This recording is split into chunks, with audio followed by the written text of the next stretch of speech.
En ce qui concerne votre fiche de cours sur le tronc, 3 points fondamentaux sont à retenir pour le jour du concours. Vous devez connaître les articulations avec les côtes, différents muscles thoraciques et leurs caractéristiques, ainsi que la paroi abdominale. Premier point fondamental de cette fiche de cours, vous devez connaître comment sont articulées les côtes. Les vraies côtes sont les côtes 1 à 7. Elles présentent un cartilage costal chacune et elles sont donc articulées chacune séparément avec le sternum en avant. Les fausses côtes sont, elles, les côtes 8 à 10. Elles ont un cartilage costal commun.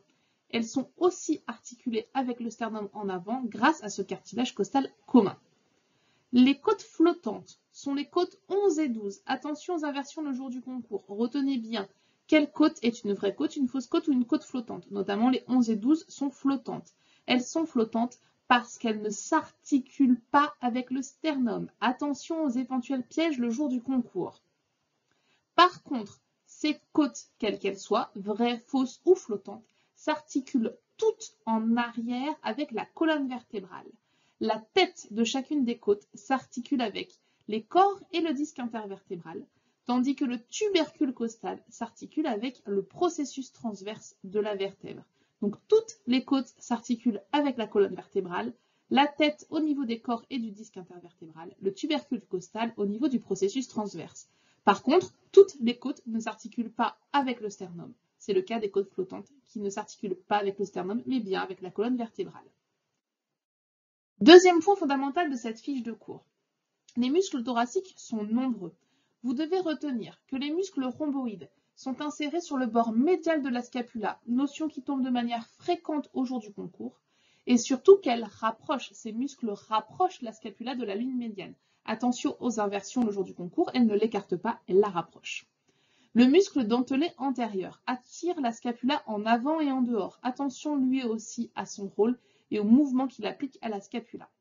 Le muscle grand dorsal, retenez bien qu'il est adducteur du bras et non pas abducteur, il est bien adducteur.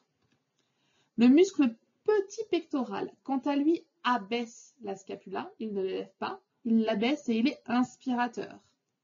Le muscle grand pectoral, lui aussi, comme le grand dorsal, est adducteur du bras et non pas abducteur. Attention aux nombreuses inversions le jour du concours sur le rôle de ces différents muscles thoraciques. En ce qui concerne la paroi abdominale, elle est constituée de plusieurs muscles. Il y a des muscles qui sont déjà expirateurs, retenez-les bien. Ce sont les muscles grand droit de l'abdomen et transverse qui tombent de manière régulière au concours. Le muscle oblique externe, vous devez le connaître. Il est oblique en bas et en avant. Attention aux inversions fréquentes entre avant et arrière. Oblique en avant. Et il va délimiter l'orifice inguinal superficiel et non pas le profond. C'est bien le superficiel qui est délimité par le muscle oblique externe. Le canal inguinal est l'orifice profond qui est délimité par la fosse inguinale. Et la fosse inguinale est formée des muscles transverses et obliques internes. Notion qui tombe fréquemment le jour du concours. Sur ce canal inguinal, retenez bien que l'orifice superficiel est plus médian, et donc on vient de le voir délimité par le muscle oblique externe, alors que son orifice profond est délimité par les muscles transverses et obliques internes. Vous devez aussi connaître le muscle iliopsoas, et savoir que ce muscle iliopsoas s'insère sur les corps vertébraux des vertèbres T12 à L5, les processus transverses de L1 à L5, et surtout qu'il incline le rachis et le bassin en avant, notion récurrente du concours. Pour conclure sur cette fiche de cours sur le tronc, retenez bien les articulations des côtes en avant avec le sternum ou pas suivant les côtes et en arrière pour toutes les côtes avec la colonne vertébrale.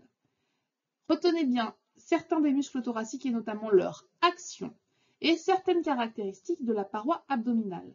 Bien entendu, toutes les autres notions sont présentes dans votre fiche de cours.